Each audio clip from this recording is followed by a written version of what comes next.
So I've made a couple videos lately just to, where I talk a little bit about where I go to church now. I gave a tour a little bit ago, and then I gave a quick preview of an upcoming series that we're doing in church. And I've gotten some questions from people who maybe didn't know that this is what me and my family are up to now about church, and so I just wanted to give my perspective on what I think a church is. When Jesus was talking to the Samaritan woman, she was really worried because she's like, I can't, you guys say I have to go worship at Jerusalem, but we're not welcome there, at the place where the temple is.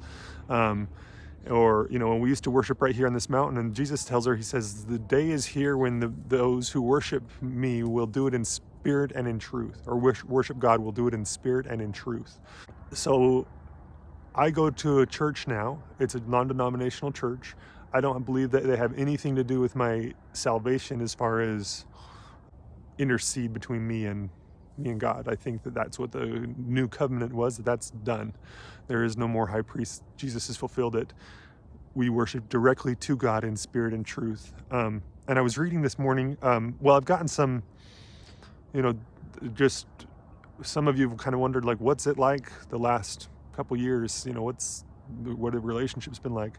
I've gotten some of it's been awesome. There's been a lot of love, and there's been some, some honest questions from people. One person said in an email to me, talking about the great apostasy and how could you deny this? How could you deny the church? Just look at history. Look at what happened with, the horrible things of with the Roman Catholic Church's past and weird Pope things and all this stuff. And first off, I told this person, look, I'm not becoming a Catholic. It's not that I don't believe that there's this institution that has to do it. I don't think that's what Jesus said the church was. I think the church was just people who believed in and followed him, and he promised that his word would not pass away. He basically said, this is how it's going to be. I'm going to teach you. I'm going to give you the gospel. I'm going to teach you what, I'm going to call apostles and prophets, and they're going to be the foundation. And they're going to teach you. He told Peter, he says, upon this rock I will build my church, and the gates of hell will not prevail against it. So his church was going to remain.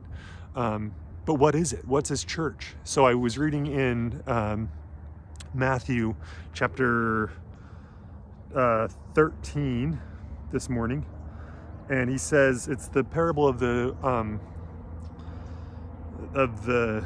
wheat and the tares, which has also been, that's sometimes come up. People have said, well, that, when people leave this church, they are, it's the last days, and that's the wheat and the tares being sifted and separated. And I don't think that's what this parable is saying. It says, let's see. All right, he says, he put before them another parable. The kingdom of heaven may be compared to someone who sowed good seed in his field, but while everybody was asleep, an enemy came and sowed weeds among the wheat, and then went away.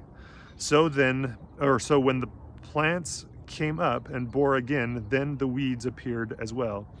And the slaves of the house, this version I'm saying is slaves. It's not antebellum slavery, it's the servants.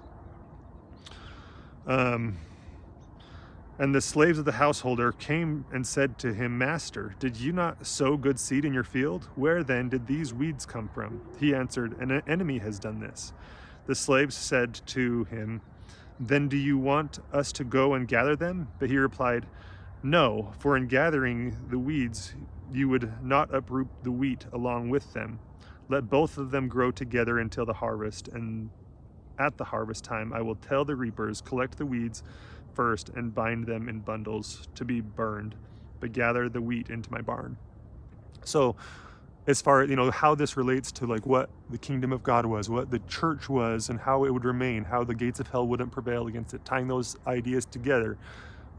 Jesus came, he established his word, he called apostles and prophets, people who knew him. An apostle literally means somebody, a first-hand witness of Jesus.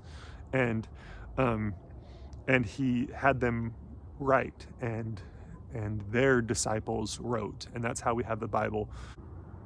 It doesn't mean that a wheat wasn't right next to a tare. You know, we can point at like history and say, well, I mean, how can you believe that this Pope was murdering people? How could you believe that was it? Well, I don't. That was a tare. That was a bad thing. I don't believe that the Roman Catholic Church, the one that, it was kind of established way later than Christianity, was the one true church, because that's not what the church was. The church is a body of people, not an institution, but it's just a body of people whose hearts are knit together and in following God through his word that would never pass away. Anyway, enough preaching, but good stuff.